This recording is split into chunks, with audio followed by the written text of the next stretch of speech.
Uminit ang usapin. Paolo, hinintay nga ba si Kimi sa Showtime after ng naging performance nito?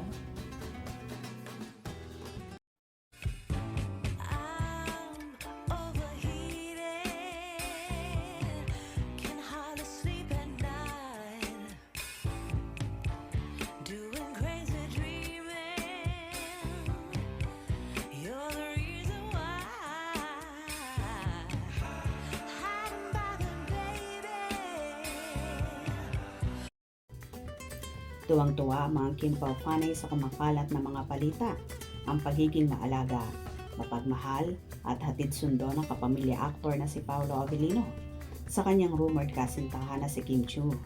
Alam naman nating lahat na kabi-kabila ang commitments ng actress bukod pa sa araw-araw nitong show na It's Showtime. Umingay nga ang mga haka-haka na naghintay pa nga daw si Paolo sa It's Showtime hanggang sa matapos ang dalaga sa performance sa isang naging event. Kaya naman lahat ay kinikilig at napapasana all na lang talaga. Hindi naman napigilan ng netizens ang kiligin matapos kumalat ang balitang sabay umanong dumating sina Kim Chiu at Paolo Avellino sa isang event at higit pa doon hinintay pa raw ni Paolo si Kim matapos ang kanyang performance sa Showtime. Nagsimula ang usapan ng mapansin ng netizen na naroon si Paolo sa venue kung saan may commitment si Kim.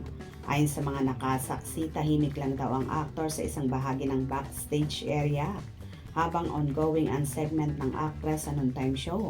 Walang engranding eksena, walang pa-cute na paglapit sa stage pero sapat ang presensya niya para mapansin. Matapos ang performance ni Kim, doon na raw nagsimulang mag-ingay ang paligid. Nakita umano ng ilang fans na naghintay si Paolo hanggang matapos ang segment bago pa sila tuluyang umalis. Mas lalong umugong ang kilig nang may nagsabing sabay silang lumabas at magkasamang nagtungo sa susunod na destinasyon. Bagamat walang opisyal na pahayag mula sa dalawa, mabilis na kumalat ang mga larawan at maikling video clips online. Sa comment section umaapaw ang reaksyon ng fans. May nagsabing effort iyon habang ang iba na may nagsabing hindi na ito basta coincident. Hindi ito ang unang pagkakataon na naging sentro ng haka-haka ang dalawa. Sa mga nakaraang linggo, ilang beses na rin silang napapag-usapan dahil sa mga sweet at natural nilang interaction sa mga public appearance. Ngunit ang pag-antay umano ni Paolo matapos ang performance ni Kim ang tila nagbigay ng bagong kulay sa kwento.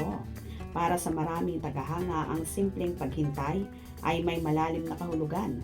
Sa mundo ng showbiz kung saan abala ang schedules at mahirap pagsabayin ng commitments, ang bibigay ng oras ng itinuturing na special na gesture, kaya naman hindi nakapagtatakang maraming fans ang tuwan-tuwa sa nakita. May ilan namang mga maingat ang pananaw ayon sa kanila, maaaring nagkataon lamang na pareho silang may event sa parehong lugar o may usaping trabaho na kailangang pag-usapan. Hindi raw dapat agad bigyan ng romantikong interpretasyon ang lahat ng kilos. Ngunit sa social media, mabilis bumuo ng sariling kwento ang publiko.